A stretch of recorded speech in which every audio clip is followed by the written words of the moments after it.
أعوذ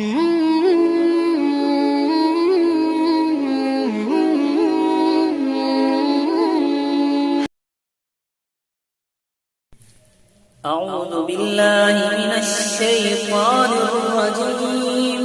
بسم الله الرحمن الرحيم.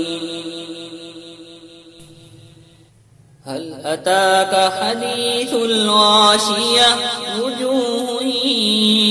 يومئذ خاشعة عاملة ناصبة تسلى نارا حامية تسقى من عين آنية ليس لهم طعام إلا من ضريع لا يسمن ولا يغني من جوع وجوه يومئذ ناعمة لسعيها راضية في جنة عالية لا تسمع فيها لاغية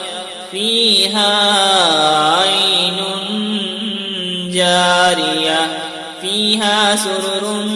مرفوعة وأكواب موضوعة ونمارق مسفوفة وزرابي مبثوثة أفلا ينظرون إلى الإبل كيف خلقت وإلى السماء كيف رفعت وإلى الجبال كيف نصبت وإلى الأرض كيف سطحت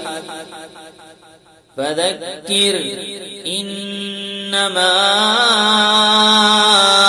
أنت مذكر لست عليهم بمسيطر إلا من